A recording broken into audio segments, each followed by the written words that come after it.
BJP নেতা শুভেন্দু অধিকারীকে দেখেই চোর চোর স্লোগান দিতে শুরু করে বিক্ষুব্ধ জনতা।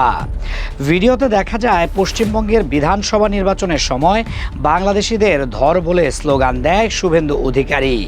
এরপরই তাকে চোর বলে পাল্টা স্লোগান ও উত্তেজনা ছড়িয়ে পড়ে। মিছিল নিয়ে এলাকায় ঢোকার পরপরই পরিস্থিতি ছিল এটি। ভবানীপুরে পৌঁছালে তার সমর্থক ও বিরোধীদের মধ্যে পাল্টাপাল্টি স্লোগান শুরু হয়। এক পর্যায়ে তা সংঘর্ষের রূপ নেয়। কালীঘাট ও করিশ মুখার্জি রোডের সংযোগস্থলে পরিস্থিতি নিয়ন্ত্রণের বাইরে চলে গেলে এলাকায় ব্যাপক উত্তেজনা ছড়িয়ে পড়ে। পরিস্থিতি সামাল দিতে দ্রুত ঘটনাস্থলে পৌঁছায় আইন শৃঙ্খলা বাহিনী। পুলিশ ও কেন্দ্রীয় বাহিনীর উপস্থিতিতে পরিস্থিতি নিয়ন্ত্রণে আনার চেষ্টা করা হয়। তবে উত্তেজিত জনতার তোপের মুখে কিছু সময়ের জন্য বিশৃঙ্খলা দেখা দেয়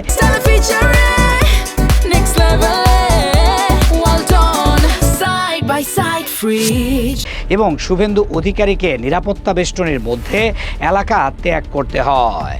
দ্বিতীয় দফার এই ভোটে সবার নজর ছিল ভবানীপুর কেন্দ্রের দিকে, যেখানে মূল লড়াই হিসেবে দেখা হচ্ছিল মমতা বন্দ্যোপাধ্যায় ও শুভেন্দু অধিকারীর প্রতিদ্বন্দ্বিতা। সকালে ভোট পরিদর্শনে বের হন শুভেন্দু, তবে সেখানে গিয়ে তিনি বিক্ষোভের মুখে পড়েন। পরিস্থিতি নিয়ন্ত্রণে আনতে পুলিশ লাঠিচার্জ করতে বাধ্য হয় বলে জানা গেছে। অন্যদিকে তৃণমূল কংগ্রেসের পক্ষ থেকে অভিযোগ করা হয়েছে শুভেন্দু অধিকারী কেন্দ্রীয় বাহিনী নিয়ে ভোটারদের প্রভাবিত করার চেষ্টা করেছেন। এদিকে মুখ্যমন্ত্রী মমতা বন্দ্যোপাধ্যায়ও কেন্দ্রীয় বাহিনী ও নির্বাচন কমিশনের ভূমিকা নিয়ে প্রশ্ন তুলেছেন। তিনি অভিযোগ করেন বিভিন্ন জেলায় তার দলের নেতাকর্মীদের বাধা দেওয়া হচ্ছে।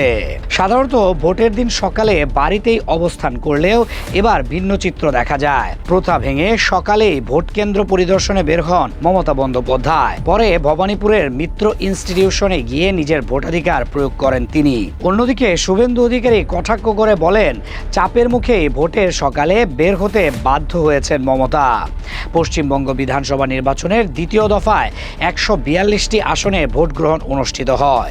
সকাল 7টা থেকে শুরু হয়ে ভোট গ্রহণ চলে সন্ধ্যা 6টা পর্যন্ত।